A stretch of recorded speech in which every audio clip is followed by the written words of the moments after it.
Here no bugs. Here no bugs. Buku bugs. Listen, yeah. Welcome to Throwaways and Reviews.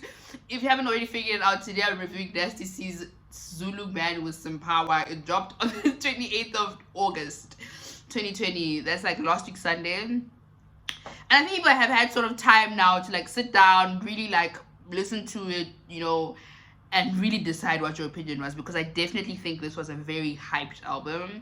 It was something that we were all looking forward to for a very long time, and many other like South African entertainers and artists came out themselves and like offered their support and made noise about it. So if you're on the TL, if you're on Twitter or Instagram, you definitely saw people making noise about this project and were like applauding it and stuff. But I think sometimes that maybe makes us a bit dizzy when we listen to it for the first time, if we listen to it within the hype.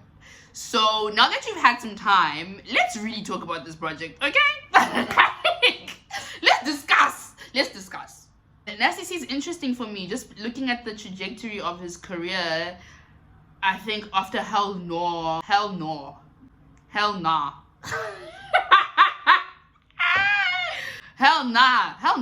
right? After Hell Nah in 2016.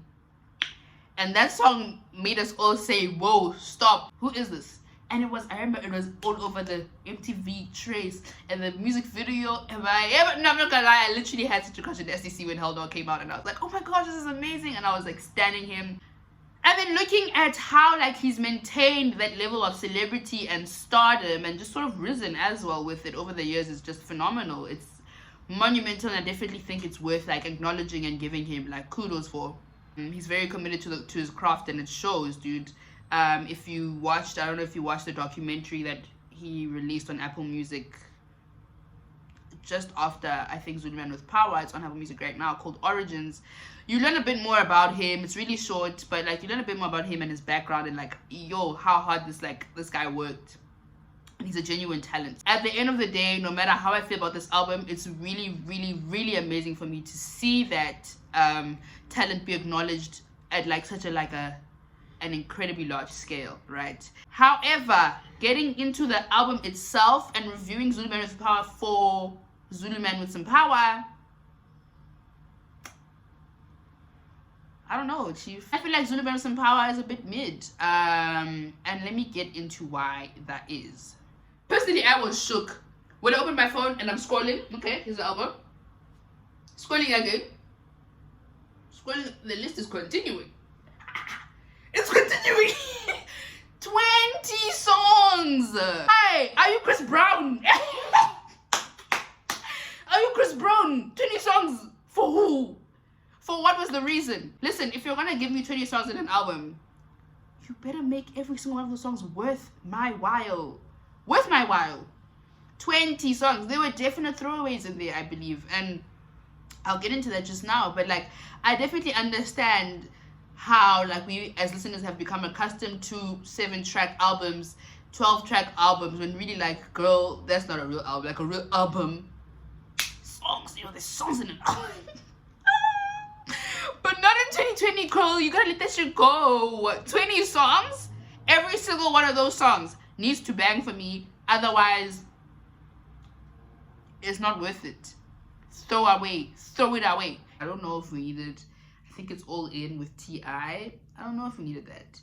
Lose Some, Win Some, I don't know if we needed that. Like Palm Trees, definitely don't think we needed that. Genuinely, like there's some songs that I'm just like, Joe, like this didn't have to make the cut. Really, it didn't. It would have been cool, like they're cool songs, but like not to the point of you having to extend the number of songs in your project to fit them in. Not necessary. Generally also, I think even if he had thrown away some songs, I don't feel a cohesion in the album. I don't feel like it flows. It just feels like a bunch of like singles, and a lot of those singles are like lit and they're fun, and they're like hits, right? Like they're really cool songs like Buku Bucks. That's my song personally. Buku Bucks is literally my song, and it has everything to do with Lil Kid. I was so gassed when I saw him on the track list, so that was great.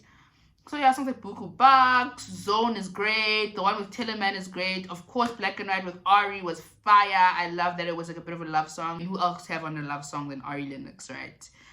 So it's like little songs like that where I'm like, okay, like I really like this and I can vibe with this. Subject matter wise, interesting. I feel like there's some themes in here that I see sort of coming through. His maturity as an individual, as a person, you get that. A lot of times he's always been a very open person regarding like his emotions, I think, particularly with relating to like his mom and his relationship with his dad. And we've sort of seen that throughout his career, and that still came through in this project, and I thought that was cool. I thought that was, that was standard, that was expected of Nasty, but I definitely think he tried to throw in, he was a bit more intentional about having an element in there that was purely about, where he is now in life. And listen to the song like Overpriced Steak, right, where he talks about like having all these like hated conversations over overpriced steak. I also thought it was interesting that he called it overpriced steak, because like you can still see like a bit of like hiccups, like he gets that like, hey bruh, like, okay, I'm a star now, I'm sort of famous, I have money, but I'm still like, and just to relate it back to Limbo and Amine raps about that. He raps about how like he takes this girl out and he gives her his like credit card. You can swipe, but just be careful how much you swipe, because I still have to pay my mom's rent and I still have to have like an iced out neck, and it's like, okay, lol, it's like that little balance between like, hey, I still have like real life responsibilities, I'm still growing, I'm still like, this person who thinks about money and budgets and all that sort of stuff, but at the same time I'm trying to live my life, bro. I'm trying to live my best life. And I saw that with Overpriced Steak, and it was interesting. So I think there's an element of maturity in that song. And then, can we discuss race? Okay, first of all, if you want to give us an album called Zulu Man with Power, have a song on it in Zulu, have another song on it called Steve Biko, have another song on it, shout out, with T.I. about being black and the struggles, and you better believe that I will come to you scrutinizing what you're going to say about race. First of all, his interview with Sway Calloway in 2017, when Sway asked him about his experience with racism, and he said something to the effect of, essentially said to the effect of, don't quote me, I'm paraphrasing, no, racism, it hasn't really hit him, or what, like he's had a pretty fine life, and like he even has a couple white friends who have only been ever been good to him, etc. How? Fine, bitch. That was 2017, right? He's changed, he's grown. People change, people grow, people change. 2020, in this heavy year for black people. It's always a heavy time for black people, but 2020. First of all, when I opened the project and I saw Steve Biko on there, I was like, yeah, great! Steve Biko, wow, I want to hear what he's going to say, because is he going to have a black consciousness? Has Nasty gone conscious? Ha! Open the song! Oh my god. Why did you decide to call it Steve Biko? You could have made that song anything. Really, Steve Biko did not die for this.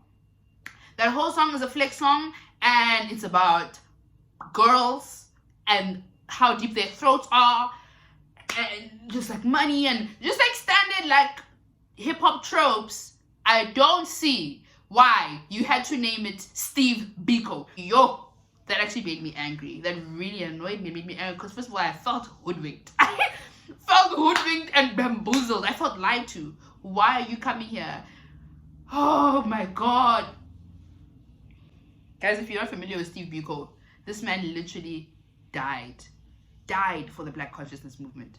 He is one of the pioneers of black philosophy and black thought on this continent. Steve Biko, you do not just say his name on your song next to things, snacks, weird things. And it was the second song on the album. So after hearing it, I was just like, is this where we're going? Is this your social commentary? Then another song comes, and I like that song, Overpriced Steak. He says in the song, he basically says he's not going to use his race as an excuse because he's seen Jay-Z, he's seen Oprah Winfrey, so I can't use my race as an excuse. And I just said, turn this shit off, turn it off. Not you reducing like the things that genuinely hold black people back in life that are definitely influenced by their race, to excuses. Wena, nasty. Chiggy. 20 songs later, this man is coming with T.I. rapping. So I don't wanna rip the song too much because I genuinely think it was authentic. I think it's authentic. I think it's come from an honest place, and the song on its own as a standalone song is important. But that switch up for me, I'm just like, were you really thoughtful when you made this project? When you put these songs together, when you made these songs, did you really sit down and think? Did you really? There's definitely a cultural element in there. It's impossible to ignore. It's called Zulu Man with Some Power. There's a song on there called Zulu Man. There's another song on there called Abba Bulali, if I'm not mistaken. So it's definitely, you sort of see him, like, I think, embodying his roots a bit more, and it's quite interesting, and it's always nice to see. It's always refreshing to see that, because it does sort of indicate, I think, some growth in a person. And he himself said actually that he had a phone call, I think, with No ID about 2 years ago, when No ID was producing on his project, and they talked a bit about like artists owning their like culture and like being loud about it and stuff, and it sort of prompted him to want to be more open about being Zulu, even though he felt a bit disconnected in some ways, which is something I think we can all relate to.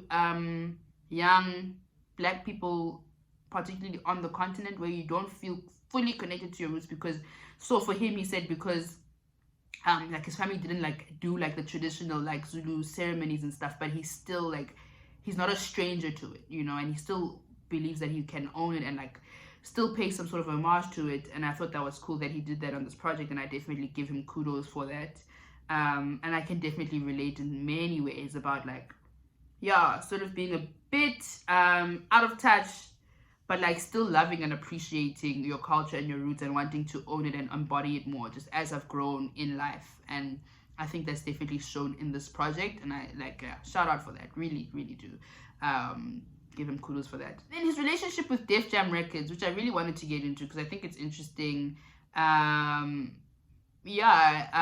was a bit wary of Def Jam in Africa, and I'm still keen to see what else they do with the other artists that they have signed. But I was a bit just like, but you already know how we are via record labels. It's always like boo, boo, boo. But I genuinely think they've given him like, they've definitely improved his profile, and they've given him access and like reach to like people that he may not have been able to reach had he not been signed to Def Jam, which is typically what record labels do. So I think that's cool. He spoke a bit about how Def Jam did not interfere in the creative process. I know that's like something that's always very like a highly, you know, like polarizing and divisive topic via record labels and artists, is like them sort of gaining some sort of creative control over your process and like what you choose to drop and what you choose not to drop.